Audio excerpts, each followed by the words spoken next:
नमस्कार, खबरें अभी तक देख रहे हैं आप और मैं हूं आपके साथ नासिर कुरैशी। आज बजट पेश होना है। अंतरिम बजट पेश करेंगी निर्मला सीतारमण और उससे पहले तमाम तरह की तैयारियां चल रही हैं और फिलहाल केंद्रीय कैबिनेट की बैठक भी जारी है। पीएम मोदी की अध्यक्षता में यह बैठक चल रही है। प्रधानमंत्री नरेंद्र मोदी की अध्यक्षता में केंद्रीय कैबिनेट की बैठक जारी है। अंतरिम बजट को मंजूरी मिलेगी। मंजूरी आज बजट को मिलेगी और अंतरिम बजट की कॉपी भी संसद भवन पहुंच चुकी है। एक अहम खबर, आज फिर से बजट पेश होगा। अंतरिम बजट पेश किया जाएगा और इस बार चुनाव से पहले का यह बजट बहुत सारी उम्मीदों के साथ जनता के लिए बहुत कुछ लेकर आए, क्योंकि इस बजट के अंदर चुनाव की खुशबू आएगी। इस तरह के पूरी तरह से कयास लगाए जा रहे हैं और इस तरह की उम्मीदें बहुत सारे लोगों को हैं कि बहुत सी राहतें दी जा, क्योंकि 2-3 महीने बाद चुनाव और उससे पहले का ये अंतरिम बजट, तो वो राहतें जो जनता को आकर्षित करें इस बजट में मिल सकती हैं। बजट पेश होने से पहले बैठक जारी है केंद्रीय कैबिनेट की। 11 बजे देश का बजट पेश किया जाएगा। चुनावी साल होने की वजह से अंतरिम बजट है। मोदी सरकार 2.0 का आखिरी बजट होगा। वित्त मंत्री अपने कार्यकाल का, निर्मला सीतारमण अपने कार्यकाल का एक छठा बजट पेश करेंगी और चुनाव से पहले कई बड़े ऐलान होने संभव है। 11 बजे से शुरुआत हो जाएगी संसद भवन में बजट सत्र की और निर्मला सीतारमण संसद भवन पहुंच चुकी हैं। लाइव तस्वीरें आप देख रहे हैं।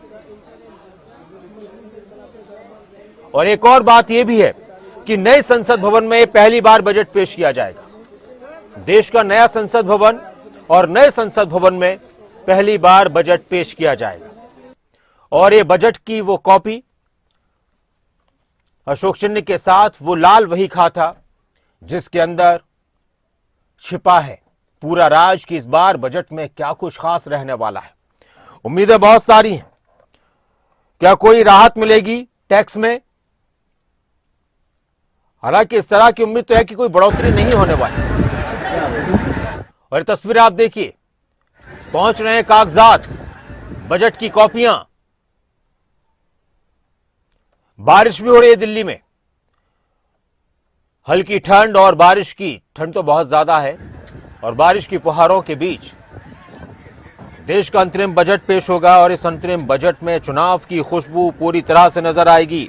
हो सकता है कि कुछ चीजों,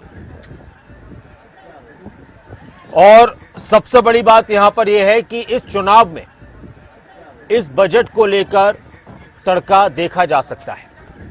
ये दो ग्राफिक्स आप देख रहे हैं कि क्या होता है पूर्ण बजट और क्या होता है अंतरिम बजट। अंतरिम बजट में किसी भी प्रकार की नई योजनाओं की घोषणा नहीं की जाती है। अंतरिम बजट चुनावी वर्ष के दौरान वित्तीय वर्ष के लगभग 3 से 4 महीने की अवधि के खर्चों के लिए पेश किया जाता है। अंतरिम बजट में सरकार के आय के स्रोतों की डिटेल नहीं दी जाती।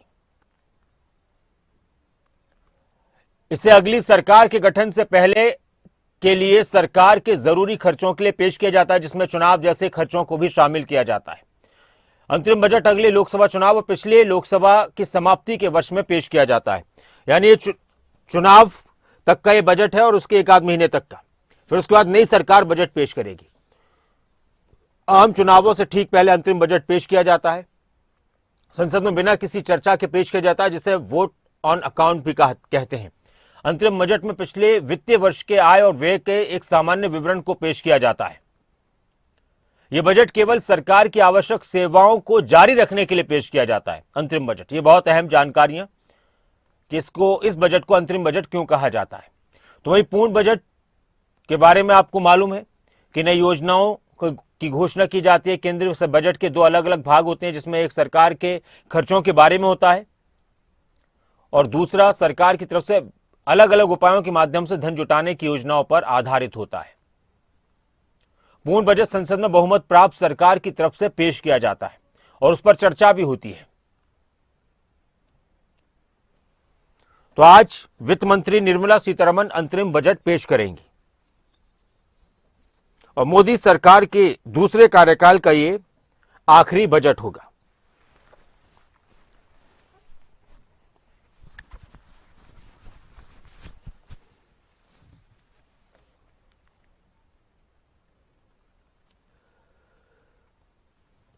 लोगों की उम्मीदें बहुत सारी थीं। अगर हम जनता के बीच जाते हैं तो जहां जनता विकास की बात कर रही होती है तो साथ में महंगाई की बात भी कर रही होती है। ये फोटो सेशन की तस्वीरें अपनी टीम के साथ वित्त मंत्री निर्मला सीतारमण फोटो सेशन कराती हुई संसद भवन में प्रवेश से पहले, और सही 11 बजे बजट भाषण शुरू हो जाएगा। हालांकि बहुत लंबा चलने की उम्मीद नहीं है क्योंकि अंतरिम बजट है, लेकिन हां, चुनाव को लेकर कुछ ऐसी राहतें जनता को मिल सकती हैं जो जनता के लिए काफी हद तक फायदेमंद होंगी। हो सकता है कुछ चीजों के दाम कम कर दिए जाएं, कुछ नई योजनाओं की घोषणाएं तो नहीं होंगी, लेकिन हां, कुछ राहतें जरूर मिल सकती हैं।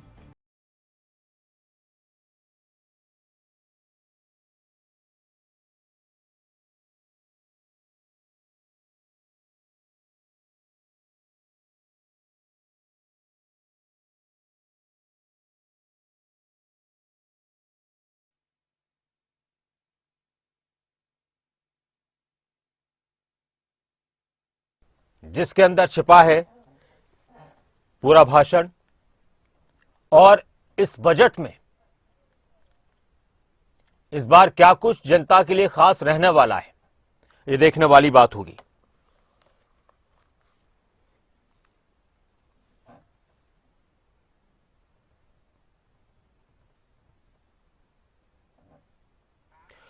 हमारे साथ भाग सिंह दमदमा जी जुड़े हुए हैं, मोहित जैन साहब जुड़े हुए हैं, विजेंद्र नेहरा जी जुड़े हुए हैं। एक बार फिर से चर्चा की शुरुआत करते हैं।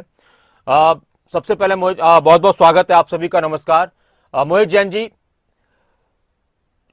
चुनाव का जब मौका होता है और अंतिम बजट पेश किया जाता है तो फिर यही एक कयास लगाया जाता है कि पूरी तरह से चुनाव पर फोकस ये बजट रहने वाला है। आप लोग जो चार्टर्ड अकाउंटेंट हैं, आर्थिक मामलों के जानकार हैं, वो इस तरह के बजटों को किस तरह से देखते हैं? राजनीतिक लोग तो इसको चुनाव से जोड़कर देखते हैं।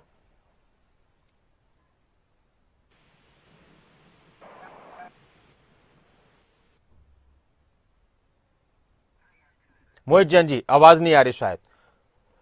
भाग सिंह दमदमा जी, आपको क्या उम्मीद है इस बार बजट से, और क्या लगता है कि कुछ राहतें मिलेंगी? और जो महंगाई जैसी बातें देश में चल रही हैं और मुद्दों के साथ, तो वो सब है देश के अंदर?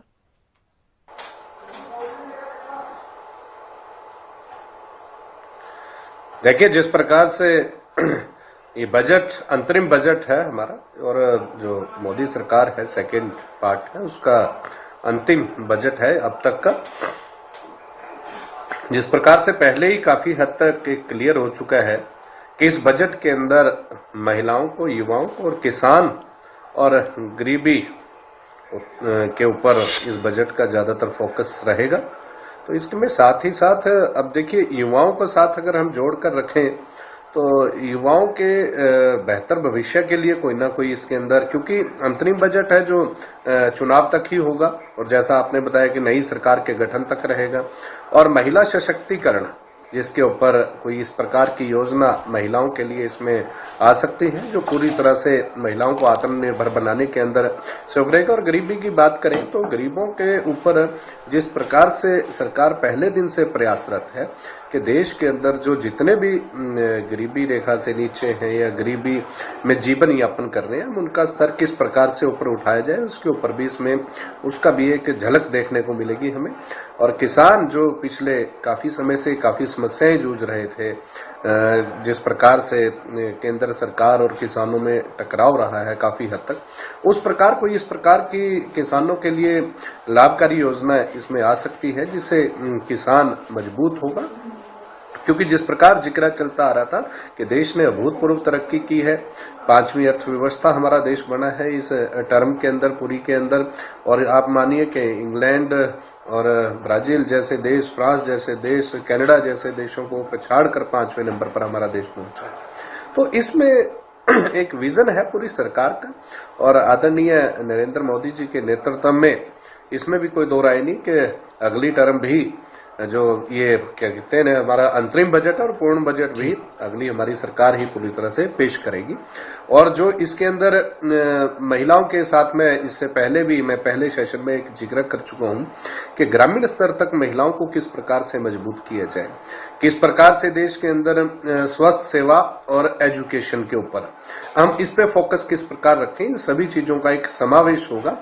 और इसमें भी कोई दो राय नहीं कि जब सरकार अपना अंतरिम बजट पेश करती है तो कुछ ना कुछ इस प्रकार का विजन दिखाती है कि हम अगले पार्ट में आके इसको हम कंप्लीशन की ओर इसको हम पूर्णतः इसको आगे बढ़ाने का काम करेंगे।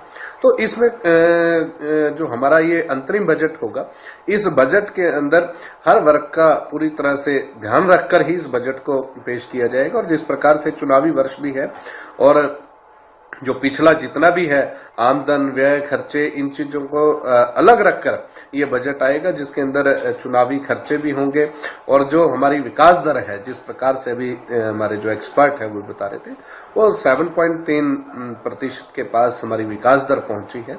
तो बस जो योजनाएं हैं किसान युवा महिला और गरीबी उत्थान के ऊपर काम किस प्रकार से किया जाए, जो महिलाओं की योजनाएं हैं वो एक वार्ड स्तर तक एक ग्राम स्तर तक वो योजना किस प्रकार पहुंचाई जाए, जिस प्रकार से फाइनेंशियली तौर पर महिलाओं को सेल्फ हेल्प ग्रुप के माध्यम से किसी ने बेकरी का है और किसी ने गार्डनिंग का है, किसी ने बैग बनाने का काम किया है, किसी ने प्लेट बनाने का, मतलब कि एक माइक्रो लेवल पर महिलाओं के उत्थान के लिए कार्य किया जा रहा है। इसको और बढ़िया तरीके से किस प्रकार कर सकते हैं, क्योंकि ग्रुप्स है वो 10-10 की संख्या में महिलाओं को जोड़कर उन्हें जो स्थानीय बैंक है केंद्र सरकार की नीति के हिसाब से उस हिसाब से उनके साथ जोड़ा जाता है ताकि महिलाएं आत्मनिर्भर बने और घर पर रहकर कोई ना कोई काम कर सके। इसी प्रकार जिस प्रकार प्रदेश के अंदर अब अभी कई जिक्रे हुए हैं मुझसे पहले, अभी जिस प्रकार से किसान के ऊपर बात की जाए तो आज हरियाणा प्रदेश देखिए सरकार का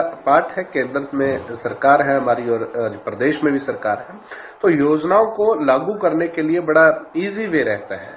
आज एमएसपी की बात करते हैं तो हरियाणा से ज्यादा और बड़ी एमएसपी कहाँ कौन दे पा रहा है। आज जो किसानों की बात थी पहले हुई थी कि पंजाब के किसानों ने आकर हरियाणा के अंदर जितना सूरजमुखी के लिए उड़दूंग उतारा था, वो देखें कि पंजाब के अंदर सबसे पहले आंदोलन करते जहां 3800 रुपए सूरजमुखी का रेट दिया जा रहा था, वो आंदोलन अन्य प्रदेशों में करते जहां पर ये रेट दिए जा रहे थे, जबकि हरियाणा के अंदर तो 72 भरपाई का मिलाकर भी लगभग 6000 रुपए रेट दिया गया है। और सबसे ज्यादा रेट देने के बावजूद फिर आंदोलन हरियाणा में किया गया। ये कई चीजें तथ्य के हिसाब से कहीं जायज भी है। मैं आता हूं दोबारा लौटकर भाग सिंह जी आपके पास, और सुखवीर तंवर जी भी हमारे साथ जुड़ चुके हैं आम आदमी पार्टी से। नमस्कार सुखवीर जी और विजेंद्र नेहरा जी। विजेंद्र नेहरा जी, एक और बात यह है कि राहतों की बात की जाती है जब चुनाव नजदीक होते हैं, तो ये कहा जाता है कि अब जनता को कुछ राहतें मिल जाएंगी, क्योंकि चुनाव के दौरान पार्टियां सरकारें अपनी तरफ से बहुत से ऐलान कर रही होती हैं। चुनाव से जोड़कर राहतों को जोड़ा जाना ठीक लगता है क्या? जो हमारे देश में एक तरह से एक राजनीतिक परंपरा चली आ रही है कि जब चुनाव नजदीक होता है, चाहे किसी की भी सरकार रही हो, तो कहते हैं कि ये बजट तो चुनाव की वजह से जनता के लिए कुछ राहतें लेकर आएगा। देखिए नासिर जी, माननीय प्रधानमंत्री नरेंद्र मोदी जी और भारतीय जनता पार्टी की सरकार चुनाव को दृष्टि में रखकर कभी बजट पेश नहीं करती है। देश को और देश की जनता को ध्यान में रख करके हम लोग बजट पेश करते हैं। इसका परिणाम साफ तौर पे आपको दिखाई देता है कि देश की आजादी से लेकर 2014 तक लगभग 60 साल का शासन करने के बाद कांग्रेस पार्टी मात्र 16 लाख करोड़ रुपए का बजट पेश कर पाई थी, जिसको 9 साल के अंदर 3 गुना बढ़ाकर भारतीय जनता पार्टी की मोदी जी की सरकार ने 45 लाख करोड़ रुपए का बजट हमने पेश किया था पिछले साल में। और सबसे बड़ा उदाहरण आपको देखने को मिलेगा, दुनिया की 10वीं सबसे बड़ी अर्थव्यवस्था थी जो हम सरकार में आए थे, आज वो 5वीं सबसे बड़ी अर्थव्यवस्था हो चुकी है। दुनिया के बड़े देशों की सबसे बड़ी अर्थव्यवस्थाओं में लगभग 7.5% के अनुसार हमारी अर्थव्यवस्था आगे बढ़ रही है, तेजी के साथ दुनिया में आगे बढ़ रही है। बहुत बड़ा अपने आप में पूरी दुनिया के अंदर एक उदाहरण है। इसके साथ साथ प्रति व्यक्ति आय की अगर मैं बात करूं तो लगभग 2 लाख रुपए से अधिक की प्रति व्यक्ति आय पूरे देश भर के अंदर भारत की जिस तेजी से के साथ में बढ़ी है नासिर जी, ये भी अपने आप में एक उदाहरण है। और अमृत काल के अंदर जिस तरह से भारत सरकार ने जो कार्य किए हैं, जो बजट पेश किए हैं, वो बहुत बड़ी बात है। आज 48 करोड़ लोगों का जनधन खाता हमारे देश के अंदर माननीय प्रधानमंत्री जी के नेतृत्व में भारत सरकार ने खुला है। और जो बजट पेश किया था पहले निर्मला सीतारमण जी ने, उसमें हर वर्ग के लिए कुछ ना कुछ रखा था। मैं कुछ पॉइंट मैंने नोट किए हैं, अभी बैठे बैठे मुझे ध्यान आया। भारतीय रेलवे के लिए 2.40 लाख करोड़ रुपए का आवंटन उसमें हुआ था। रेलवे हमारी जीवन रेखा है, एक तरह से बहुत बड़ा आधार है। गरीब व्यक्ति रेल के माध्यम से सफर करता है। 157 मेडिकल कॉलेजों के साथ में सहज स्थान में 157 नर्सिंग कॉलेज स्थापित करने का जो लक्ष्य था वो हमने निर्धारण किया है, उसमें काफी हद तक हमने सफलता पाई है। बच्चों के लिए नेशनल डिजिटल लाइब्रेरी का गठन करने का हमने संकल्प उसमें बजट के माध्यम से लिया था। पीएम जन आवास योजना का बजट 66% बढ़ाकर 79 करोड़ रुपए किया गया था। 50 एयरपोर्ट, हेलीपैड और पोर्ट के पास पेड़ या तो बनाए जाएंगे या फिर उनको रेनोवेट करने का प्रावधान उसमें किया गया था। ट्रांसपोर्ट इंफ्रास्ट्रक्चर पर 75,000 करोड़ रुपए खर्च होंगे। शहरी निवेश पर सालाना 10,000 रुपए खर्च होंगे। युवाओं के लिए अंतर्राष्ट्रीय, जो युवाओं का आपने जिक्र किया, युवाओं के लिए अंतर्राष्ट्रीय बाजार तैयार करने हेतु 30 स्किल इंडिया नेशनल सेंटर बनाए जाएंगे। मैं आपको बताऊं, मैं फरीदाबाद जिले से आता हूं। यहाँ दूधौला गांव के अंदर पलवल में 1,000 करोड़ रुपए की लागत से श्री विश्वकर्मा कौशल विश्वविद्यालय बन के तैयार हो चुका है, जहां 20,000 युवा हर साल जहां से रोजगार प्राप्त करेंगे। ऐसी स्किल डेवलपमेंट यूनिवर्सिटी बड़े बड़े स्तर पर 1-2 हजार करोड़ रुपए की लागत से पूरे देश भर के अंदर उनका निर्माण चल रहा है। अगले 3 वर्षों में 1 करोड़ किसानों को प्राकृतिक खेती के साथ में जोड़ना, क्योंकि जैविक खेती, प्राकृतिक खेती ये बहुत जरूरी है। नासिर जी, आजकल जैव मुक्त खेती की तरफ इस सरकार का बहुत ध्यान है। कीटनाशक और तरह तरह की दवाइयां जब हम खाते हैं तो उससे बीमारियां बढ़ने का खतरा रहता है। महिला सम्मान बचत पत्र योजना शुरू की गई थी बजट में, जिसमें महिलाओं को 2 लाख रुपए की बचत पर 7.5% का ब्याज मिलता है। आज 2014 में बजट सिर्फ जो 16 लाख करोड़ रुपए से बढ़ा के 45 लाख करोड़ रुपए आपको बताया, वो एक अपने आप में बहुत बड़ी बढ़ोतरी है। लगभग 3 गुना हमने किया है। ठीक है सर। 2014 में 5 लाख की आमदनी अगर किसी की थी तो उसको 30,000 रुपए इनकम टैक्स में चला जाता था नासिर जी। आज 7 लाख रुपए की इनकम के ऊपर कोई भी टैक्स नहीं देना पड़ता है। रक्षा क्षेत्र को लगभग 6 लाख करोड़ रुपए हमने बजट दिया था। देश की रक्षा को, देश की सुरक्षा को माननीय प्रधानमंत्री नरेंद्र मोदी जी ने बहुत मजबूत किया है। आज कोई देश अगर भारत के ऊपर किसी भी तरह का दुस्साहस करता है तो उसको घर में घुस के मारने की क्षमता रखते हैं। हमने पाकिस्तान में घुस के नेहरा जी, मैं दोबारा से आपके पास आऊंगा, तब तक आपकी तरफ से जिन उपलब्धियों का जिक्र किया गया उस पर एक प्रतिक्रिया सुखबीर तंवर साहब की ले लेते हैं। सुखबीर जी, आज के बजट को लेकर सबसे पहली प्रतिक्रिया तो है कि क्या उम्मीद है? बाकी सरकार का यह कहना है कि देखिए 25 करोड़ लोगों को गरीबी रेखा से नीचे हम लेकर आए हैं। 20 लाख करोड़ रुपए खर्च किए गए गरीबों को राशन देने के लिए। तो सरकार हर वर्ग का ध्यान रख रही है। जहां एक तरफ उद्योगों को लेकर ध्यान रखा जा रहा है, किसानों का भी ध्यान रखा जा रहा है, तो गरीब जनता का भी ध्यान रखा जा रहा है। तो इस बजट में क्या उम्मीद लगती है आपको?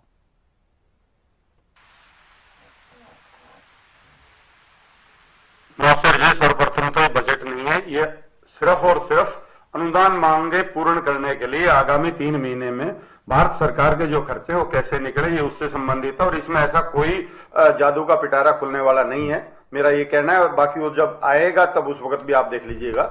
इसके अलावा मेरा कहना ये है कि जो विगत में मोदी सरकार आने के बाद जिस प्रकार से महंगाई 2 गुना से 3 गुना बढ़ गई है, और कृषि उपकरणों पे जिस प्रकार से, खाद पे, कीटनाशक दवाओं पे आप 14 के रेट कंपेयर कर लीजिए, आज के रेट कंपेयर कर लीजिए, और इससे ज्यादा बुरी बात नहीं हो सकती कि आटे पे और आपके दूध पे, छाछ पे, इन पे भी जीएसटी लगाने वाली सरकार है। इसके अलावा बहुत बड़ी बड़ी बात कर रहे थे, पिछले सत्र में बात हुई, भाग सिंह दमदमा जी ने कहा कि भाई सड़कों के बारे में बात करी।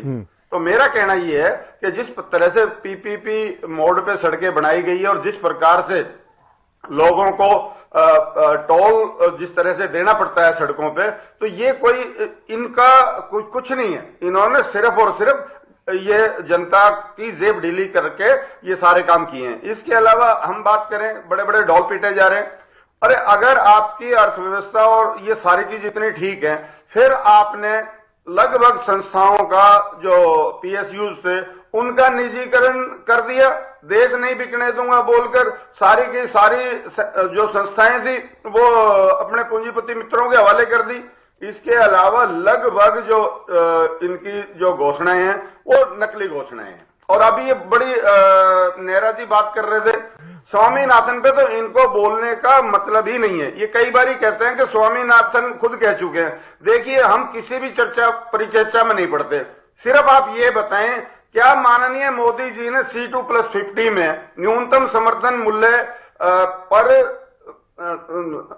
न्यूनतम समर्थन मूल्य देने की घोषणा करी थी कि नहीं करी थी? निश्चित तौर पर आप 10 साल में नहीं दे पाए।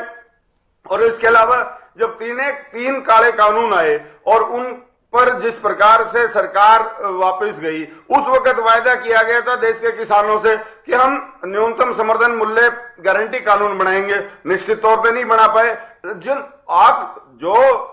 जिन बातों के बारे में कहना चाहते हैं, उनके लिए जो अतीत में आपके क्रियाकलाप है उन पे भी जरूर चर्चा करनी चाहिए। इसके अलावा भी रेल की बात कर रहे थे।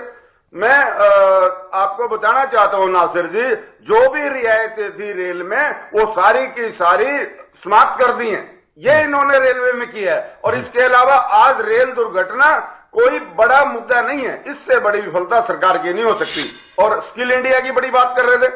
देखिए, जिस प्रकार से स्किल इंडिया के नाम पे विगत के जब से इन्होंने ये स्किल इंडिया का झुनझुना थमाया, जिस प्रकार से धन शोधन हुआ है, अनेक ऐसे मामले हैं जिनमें के धन शोधन का विषय आया। लेकिन आने वाले समय में जब व्यवस्था बदलेगी, सरकार बदलेगी, तो ये सारी जो बेकायदगियां रही हैं उनका भी इनसे हिसाब लिया जाएगा। इसके अलावा महिला शक्ति और उसकी सशक्तिकरण की बड़ी बात करते हैं।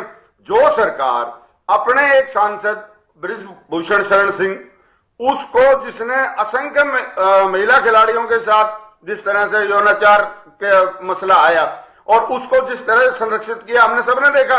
इसके अलावा हरियाणा की अगर हम बात करें, जो मंत्री संदीप सिंह है, जिस प्रकार से उसको संरक्षित किया गया, ये इनको कहने के लिए बिल्कुल भी कुछ नहीं है। ठीक है सर, मैं आता हूं सुखबीर जी एक बार फिर से दोबारा आपके पास।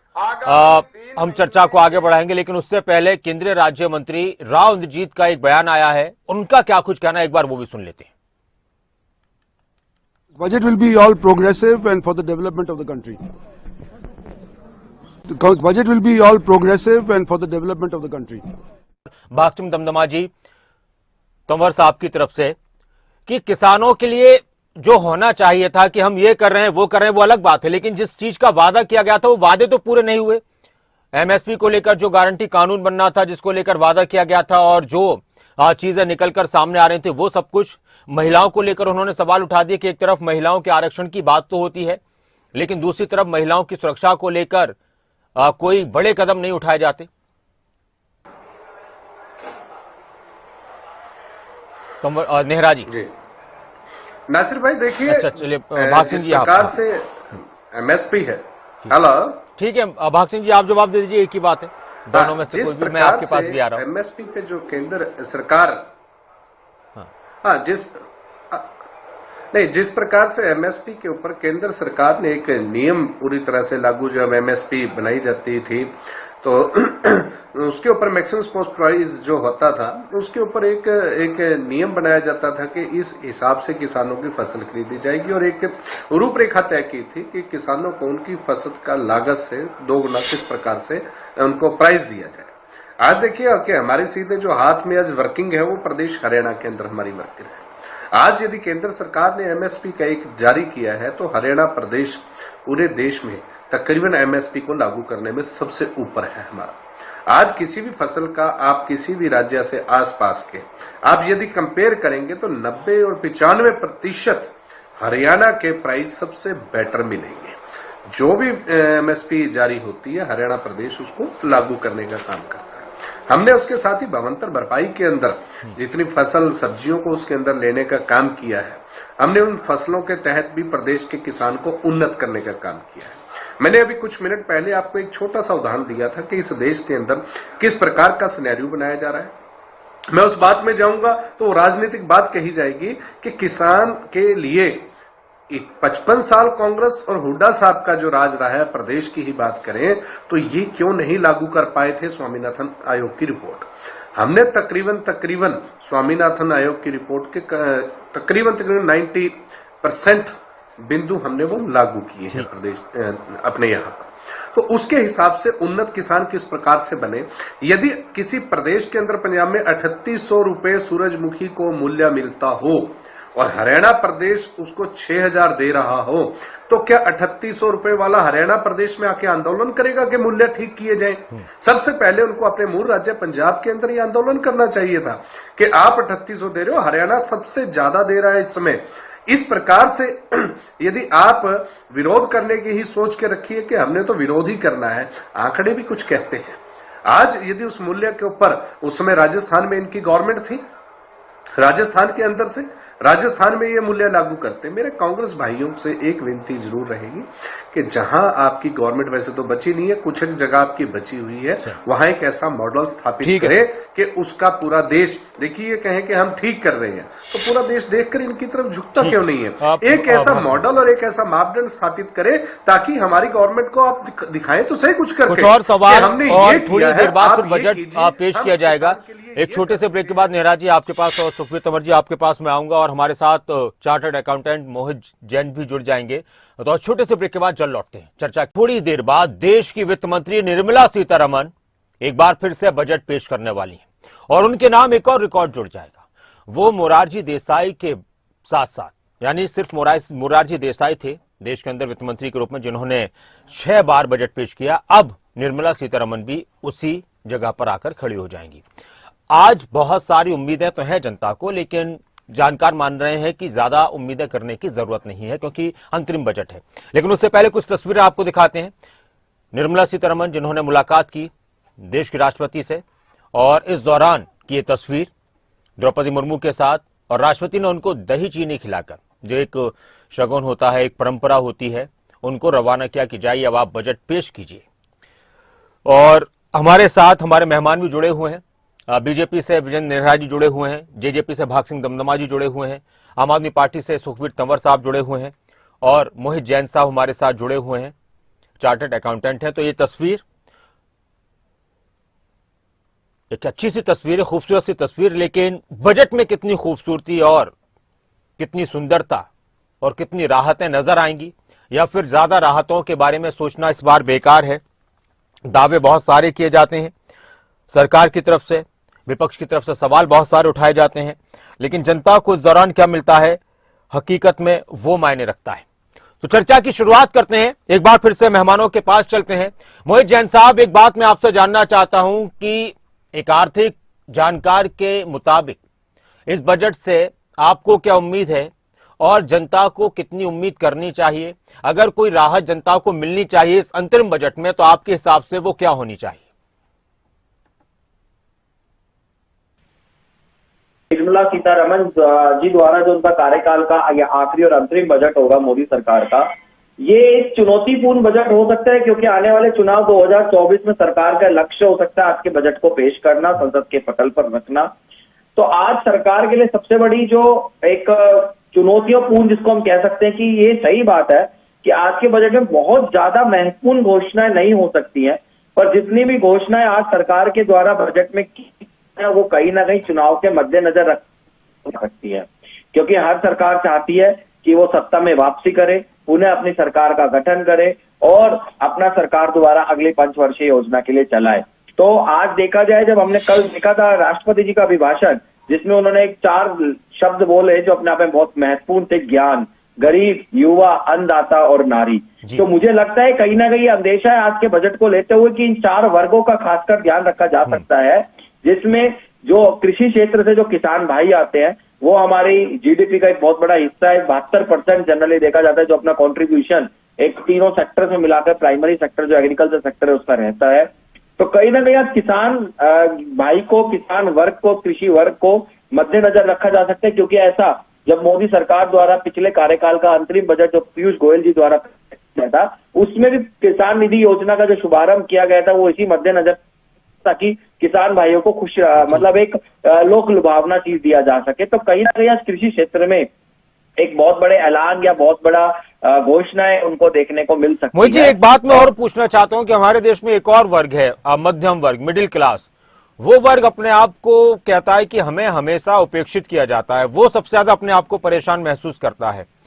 हालांकि गरीब की बात होती है, हर सरकार करती है, हर पार्टी करती है, आपने जिक्र भी किया, महिलाएं हर वर्ग में आ जाती हैं, किसान भी हर वर्ग में आ सकते हैं, लेकिन उस मिडिल क्लास के लिए क्या कुछ होना चाहिए? वो मिडिल क्लास अपने आप को हमेशा क्यों ठगा सा महसूस करता है?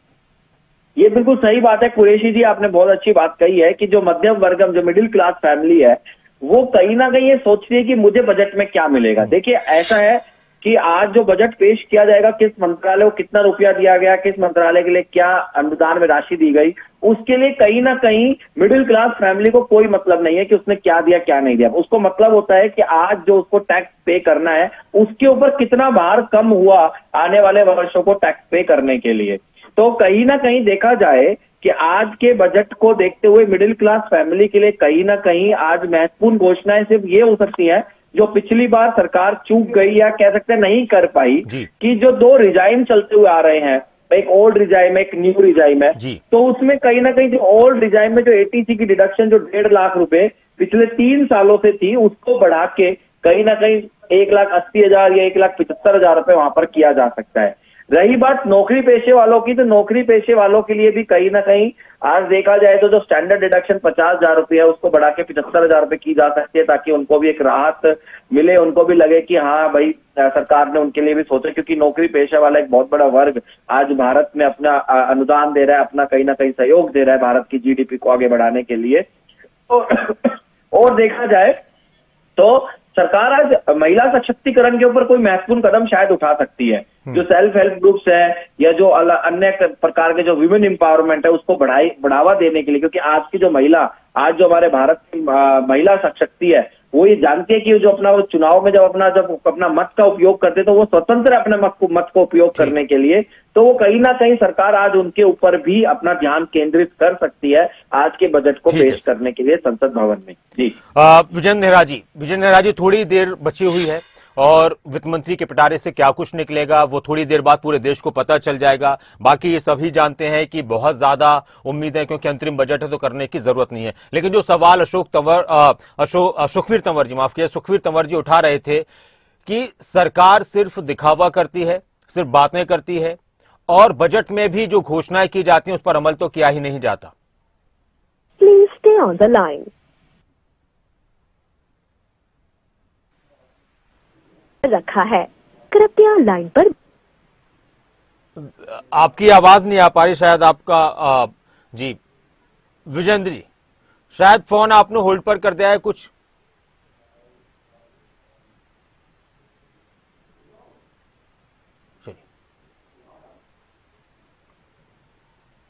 चलिए, मैं दोबारा से आपसे कांटेक्ट करता हूं। विजेंद्र जी, आपकी आवाज नहीं आ रही। भाग सिंह दमदमा जी, बहुत संक्षेप में कि किस तरह से आने वाले वक्त में क्या देश में बजट को लेकर लोगों की सोच या सरकारों की सोच बदल रही है? अक्सर जनता के बीच हम जब जाते हैं तो जनता कहते हैं कि देखिए जी, बातें बहुत सारी होती हैं बजट के दौरान, लेकिन वो धरातल पर कई बार चीजें नजर नहीं आती।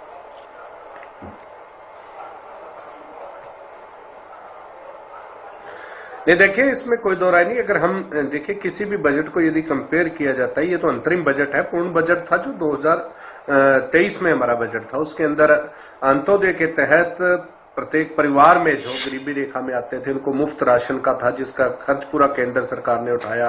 और जो पिछले 9 वर्ष है उसमें प्रति व्यक्ति आय जिस प्रकार से हमारी डबल हुई, एक विश्वकर्मा स्कीम के तहत जो कामगार थे, मजदूर थे, गरीबी की बात की जा रही थी, उनको किस प्रकार से औजार देना, एक साइकिल की व्यवस्था करना, दुर्घटना होने पर रजिस्ट्रेशन के ऊपर जिसकी रजिस्ट्रेशन है उन्हें वित्तीय सहायता प्रदान करना, ये बहुत ज्यादा इस प्रकार का था कि जिस प्रकार से ये सारा जानकारी इस वक्त आ चुकी है। वित्त मंत्री निर्मला सीतारमण संसद भवन पहुंच चुकी हैं। केंद्रीय कैबिनेट ने बजट को मंजूरी दी। पीएम मोदी की अध्यक्षता में बैठक हुई थी और अब वित्त मंत्री संसद भवन पहुंच चुकी हैं। जो प्रक्रिया अंतिम रूप से बजट से पहले की होती है उसको अमली जामा पहनाया जा रहा है। जी भाग सिंह जी, अपनी बात जारी रखें। मैं करूं? जी, जिस प्रकार से 157 नए नर्सिंग कॉलेज की बात थी, उनको किस प्रकार से काफी हो चुके और उनको और किस प्रकार स्थापित किया जाएगा, इस प्रकार का था।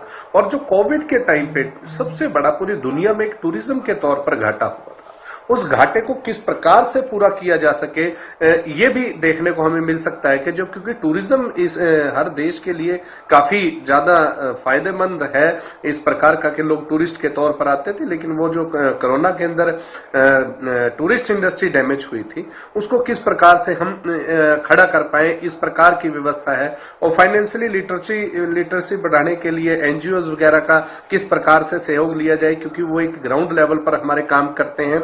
और उनके लिए एक एकलव्य मॉडल स्कूल के लिए 38,000 के लगभग टीचरों की जो भर्ती थी वो कितना आ चुका है। हालांकि इस बजट के अंदर पूरी तरह से सारा व्यय, आय, इनकम और खर्चे और पॉलिसीज शायद नहीं बताई जाती, लेकिन फिर भी उनके ऊपर काम किस प्रकार से किया जाए, उनका बजट जो रखा था उसको किस प्रकार से हम और लगा सकें।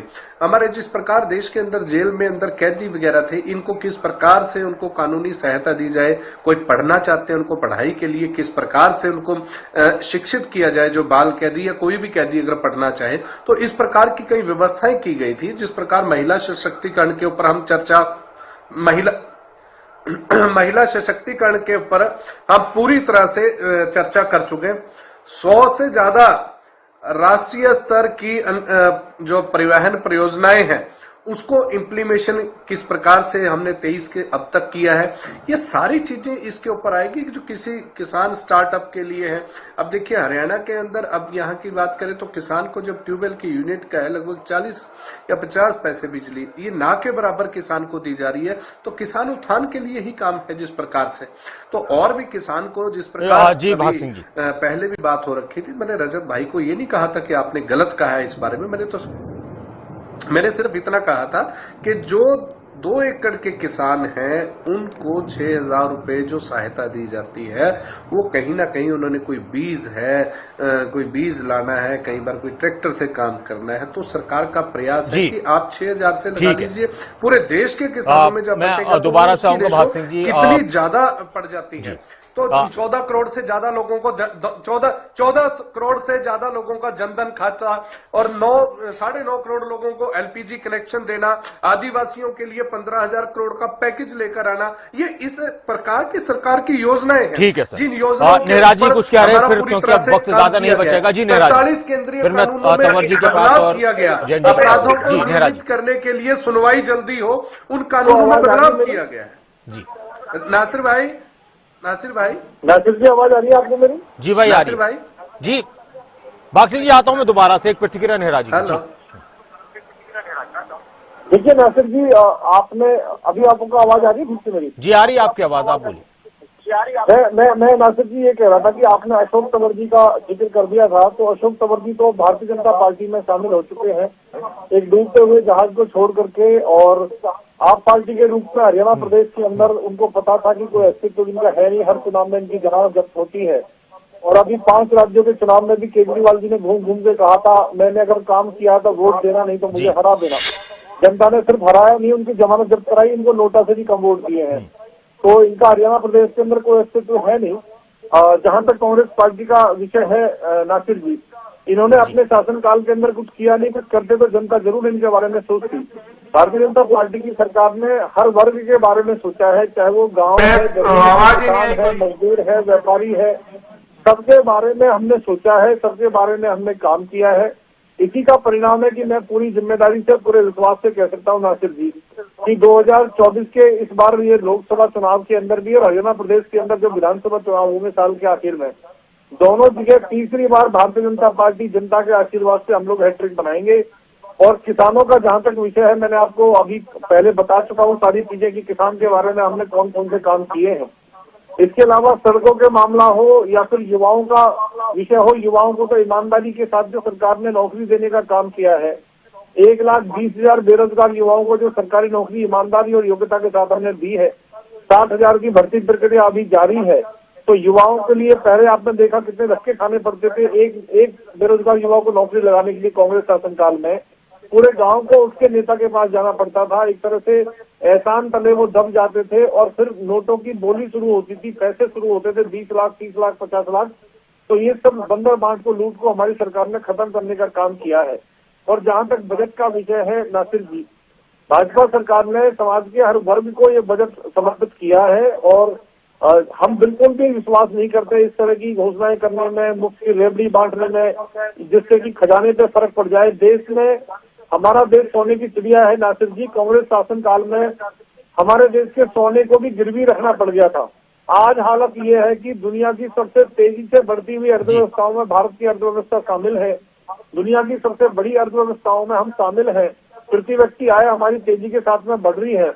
रक्षा क्षेत्र से लेकर के सुरक्षा क्षेत्र से लेकर के हर क्षेत्र के अंदर भारत ने एक जबरदस्त तरक्की की है और पूरी दुनिया ने भारत की सराहना की है। माननीय प्रधानमंत्री नरेंद्र मोदी जी का एक मजबूत नेतृत्व है, एक अटल और बड़ा नेतृत्व है।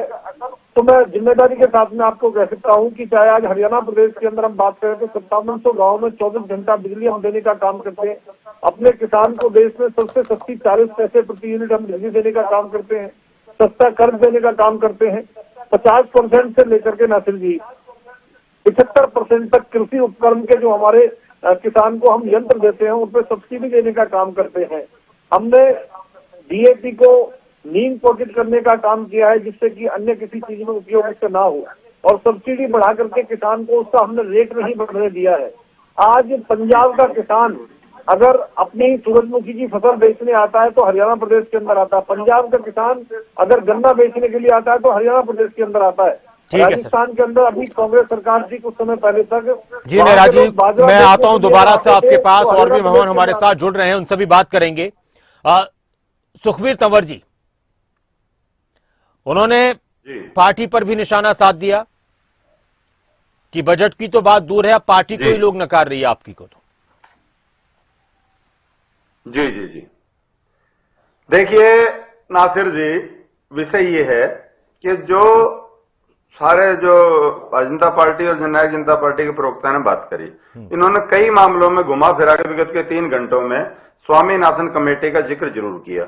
मैं पुनः आपके माध्यम से पूछना चाहता हूं, क्या C2+50%, जिसमें C2+50 का मतलब यह है कि लागत, जमीन का किराया, बुआई जुताई, पानी, बिजली, न्यूनतम मजदूरी मिलाकर, और उस पे 50% ये दे पाए, निश्चित तौर पे ना ये न्यूनतम समर्थन मूल्य गारंटी कानून बना पाए और ना वो दे पाए, तो इसलिए ये कहना कि हम न्यूनतम समर्थन मूल्य दे रहे हैं, ये सरासर झूठ है। जब न्यूनतम समर्थन मूल्य का जो फॉर्मूला है वो आज तक अडॉप्ट नहीं किया गया, तो इससे बड़ी झूठ कोई नहीं हो सकती। इसके अलावा मैं बात करना चाहूं, अतीत में जिस तरह से विगत के, अगर भारतीय जनता पार्टी के शासन को देखें, विफल नोटबंदी जिसमें 99% 4 नोट वापस रिजर्व बैंक में जमा हो गए, एक वक्त जीडीपी को -23.9 पर ले जाने वाले लोग और ठीकरा फोड़ रहे हैं कोरोना पे, और डॉलर के मुकाबले में इनके समय में ऐतिहासिक गिरावट रही, आज भी न्यूनतम स्तर पे के लिए कुछ नहीं है।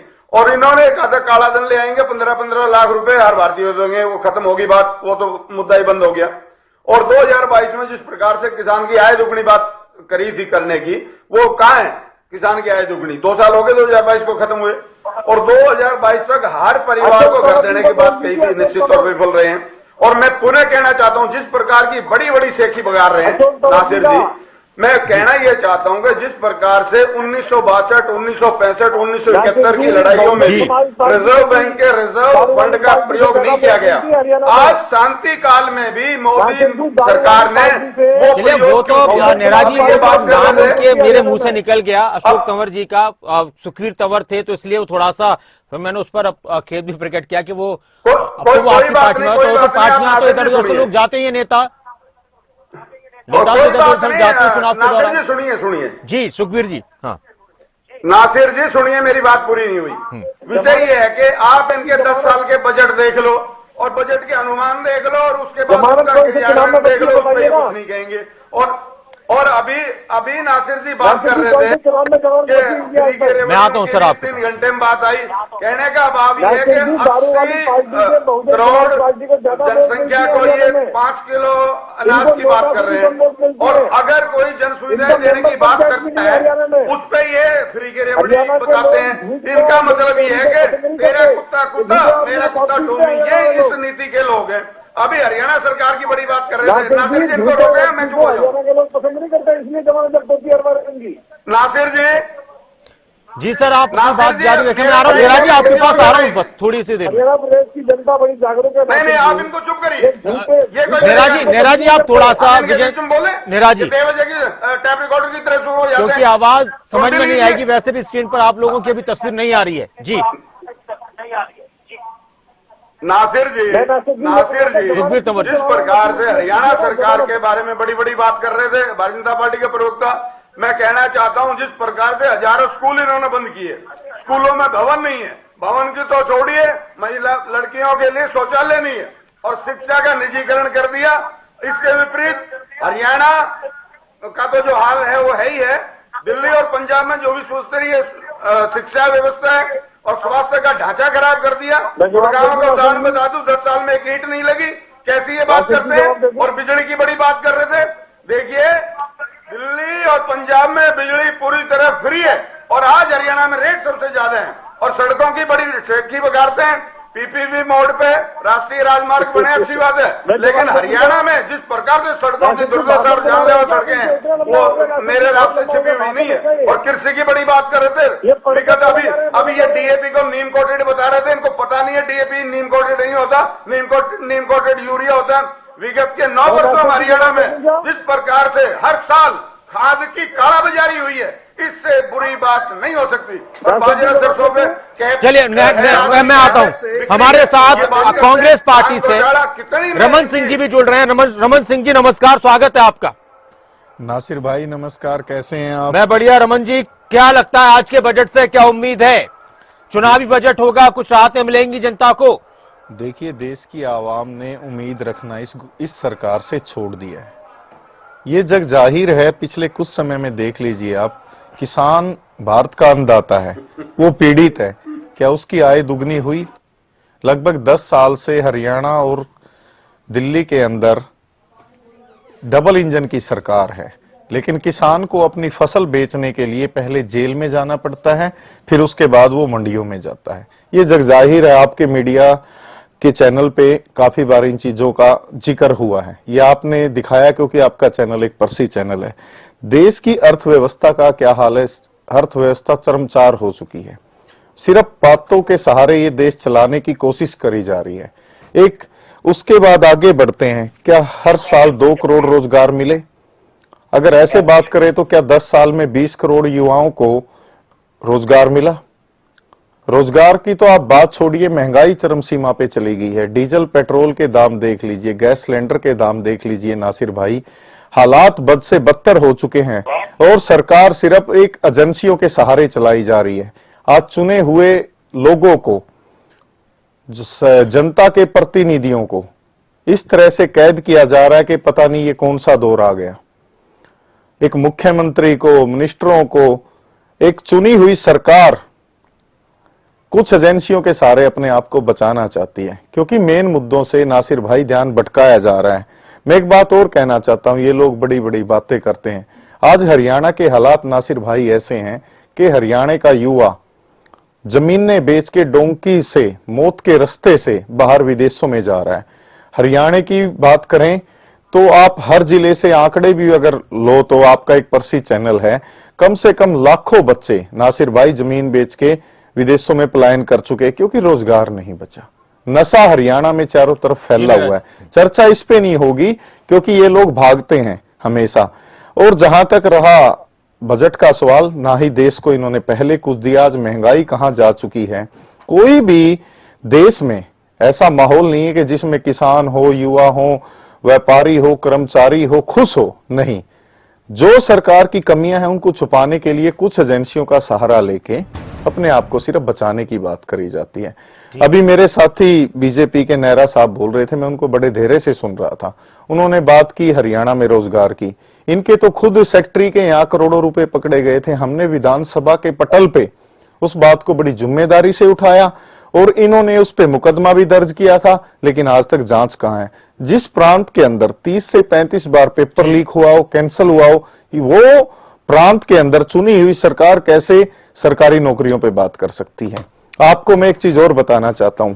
हरियाणा में जब भी बजट सत्र आता है, हरियाणा के अंदर भी सेशन में जब भी कोई बात रखी जाती है, सेशन इतना छोटा रखा जाता है कि उसमें ना ही कोई सड़कों की बात हो, ना ही कोई सरकारी स्कूलों की बात हो। सरकारी स्कूलों को लेकर माननीय हाई कोर्ट ने चुनी हुई सरकार को साफ आईना दिखाया है कि ये लोग कहां पे खड़े हैं। आज तकरीबन नासिर भाई सभी स्कूल बंद होने की तादाद पे हैं सरकारी, और हालात ये हो चुके हैं माननीय हाई कोर्ट ने इनको खुद एक आईना दिखाया कि आप कहां पे हो, कहां कितनी टॉयलेटें नहीं है, टीचर नहीं है, बच्चे नहीं रहे। तो ये जिम्मेदारी किसकी है? सरकार की है चुनी हुई नासिर भाई, ये विपक्ष की नहीं है। विपक्ष का काम है मुद्दा उठाना, और हम विपक्ष में होने के नाते हरियाणा की आवाज को, हरियाणा के हर मुद्दे को, चाहे वो किसान का हो, कर्मचारी का हो, व्यापारी का हो, हम निरंतर उठाते रहते हैं। और ये बात विपक्ष में होने के नाते हमारी जिम्मेदारी भी है। कभी हम सत्ता में होंगे तो कभी विपक्ष में होंगे, लेकिन आज हालात नासिर भाई ऐसे बन चुके हैं, सिर्फ एजेंसियों के सहारे देश को चलाया जा रहा है। चुने हुए प्रतिनिधियों को टारगेट किया जा रहा है, चुनी हुई सरकारों को टारगेट किया जा रहा है। जग जाहिर है। आपके पास आऊंगा जी, बहुत जल्दी से नेहरा जी आपकी आखिरी प्रतिक्रिया जी।